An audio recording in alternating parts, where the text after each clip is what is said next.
To my channel Lakshmi Ramana recipes. ఈరోజు మనం మంచి ఆరోగ్యకరమైన ఒక కషాయాన్ని తయారు చేసుకుందామండి. మామూలుగా సీజన్ మారిన తర్వాత అంటే వర్షాకాలం స్టార్ట్ అయింది కాబట్టి ఆటోమేటిక్గా విపరీతమైన దగ్గు, జలుబు, అలాగే పొడి దగ్గు, ఒళ్ళు నొప్పులు, జ్వరం అలా వస్తూ ఉంటాయండి.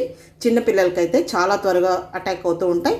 సో అలాంటప్పుడు మనం ఇంట్లో ఉన్న వాటితోనే కషాయాన్ని తయారు చేసుకోవచ్చండి. మనం ఎంత మెడిసిన్స్ వాడినా కూడా కానీ ఇంట్లో ఉన్న వాటితో మనం రకరకాల కషాయాలని తయారు చేసుకోవచ్చు.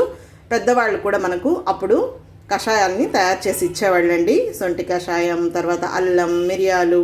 సో అలా కషాయాన్ని కూడా చాలా డిఫరెంట్ స్టైల్లో మనం ఇంట్లో ఉన్న వాటితోనే తయారు చేసుకోవచ్చండి. కషాయం పొడిని కూడా మనం తయారు చేసి పెట్టుకొని కావలసినప్పుడు మనం కషాయం తయారు చేసుకొని కూడా తాగొచ్చు. ఆ పొడి కూడా నేను మీకు ఈసారి వీడియో అప్లోడ్ చేస్తాను. అయితే నేను ఈరోజు ఇంట్లో ఉన్న వాటితోనే మంచి బాగా పనిచేస్తుందండి ఈ కషాయము. ఎలా తయారు చేసుకోవాలో చూద్దామండి. అన్నిటికి కూడా చాలా మంచిదన్నమాట.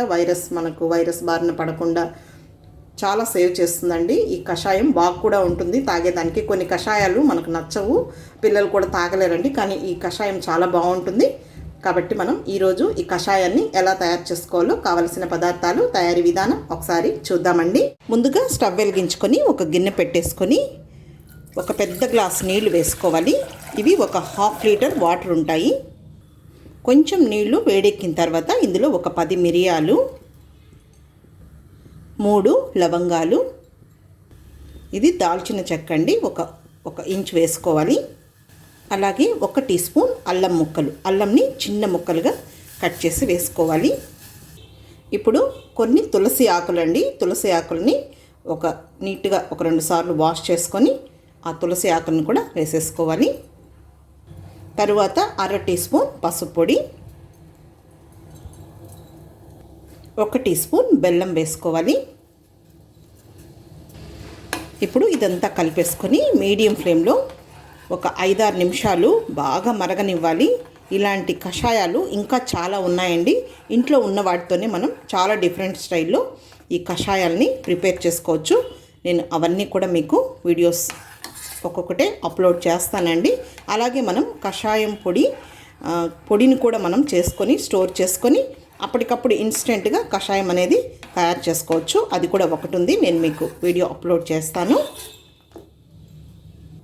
మామూలుగా మనకు సీజన్ అనేది మారిన తర్వాత ఆటోమేటిక్గా జలుబు, దగ్గు, పొడి దగ్గని చాలా రోజుల వరకు అలాగే ఉంటుందండి. ఎన్ని చేసినా కూడా మెడిసిన్స్ వాడినా కూడా మనకు ఒక్కొక్కసారి తగ్గదు. సో అలాంటప్పుడు మనం ఈ విధంగా ఇంట్లో ఉన్న వాటితోనే మనం ఈ విధంగా కషాయం, ఆ మెడిసిన్స్తో పాటు ఈ విధంగా మనం కషాయం కూడా తయారు చేసుకుని తాగితే చాలా మంచిదండి. ఆరోగ్యానికి ఎటువంటి హాని ఉండదు. తర్వాత ఈ వైరస్ వీటి బారి నుంచి కూడా మనం సేవ్ అవ్వచ్చండి ఇలాంటి వాటితో. తర్వాత మనకు అందరికీ కూడా ఇంట్లో తులసి చెట్లు ఉంటాయండి. ప్రతిరోజు కూడా మనం ఒక 4 తులసి ఆకులను తింటే చాలా మంచిదండి. మామూలుగా వర్షాకాలంలో మనకి ఆటోమేటిక్గా ఈ కోల్డ్ అదనేది సహజమండి. సో అలాంటప్పుడు మనం ఈ విధంగా ఇంట్లో ఉన్న తులసి ఆకులు లేదు పుదీనా ఆకులు కూడా మంచిది, అవి కూడా తింటూ ఉండొచ్చు. ఇప్పుడు మనం ఇందులో మిరియాలు, లవంగం, దాల్చిన చెక్క అలాగే వేసామండి. కావాలంటే కొంచెం క్రష్ చేసుకొని కూడా వేసుకోవచ్చు. తర్వాత కషాయాల్లో మనం సోంపు, జీలకర్ర, అలాగే ధనియాలు, సో ఇవన్నీ కూడా మనం వాడి ఇలాచి కూడా అండి, అలా డిఫరెంట్ స్టైల్లో మనం కషాయాలను కూడా ప్రిపేర్ చేసుకోవచ్చు. ఇవన్నీ ఉడుకుతూ ఉంటే అసలు మంచి ఫ్లేవర్స్ వస్తున్నాయండి, వాసనలు. మామూలుగా పెద్దవాళ్ళు మనకు ధనియాల కషాయం అని, తర్వాత సొంటి కషాయం అని అలా చేసి ఇచ్చేవాళ్ళు. సొంటి కషాయాన్ని కూడా నేను మీకు ఒకరోజు వీడియో అప్లోడ్ చేస్తానండి. చాలు, ఇప్పుడు మనకు ఇది బాగా బాయిల్ అయిపోయింది, ఉడికిపోయింది. ఇప్పుడు స్టవ్ ఆఫ్ చేసేసుకొని దీన్ని వడగట్టేసుకుందాము. ఒక గ్లాస్ తీసేసుకొని స్ట్రైనర్ పెట్టేసుకుందాము. దీన్ని ఇప్పుడు వడకట్టేసుకుందాము.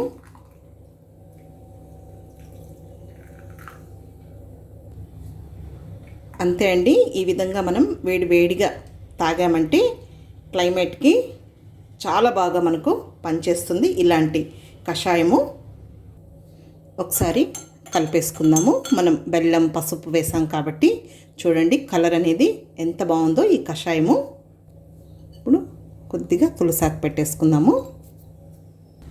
అంతే అండి, చూసారు కదా మనం ఇంట్లో ఉన్న వాటితోనే హెల్తీగా కషాయంని ఎలా ప్రిపేర్ చేసుకున్నామో. చిన్న పిల్లలకు కూడా మనం స్పూన్తో తాపించవచ్చండి. మామూలుగా పిల్లలకు కూడా, చిన్నపిల్లలకు కూడా చాలా త్వరగా కూడా ఈ కోల్డ్, దగ్గు ఇవన్నీ వచ్చేస్తూ ఉంటాయి. సో ఫీవర్ అలా ఉన్నప్పుడు కూడా చాలా మంచిదండి, మనకు ఎటువంటి ప్రాబ్లం ఉండదు. కాబట్టి మీరు తప్పకుండా ట్రై చేయండి. మిగిలిన కషాయాన్ని నేను ఈసారి మీకు వీడియో అప్లోడ్ చేస్తాను.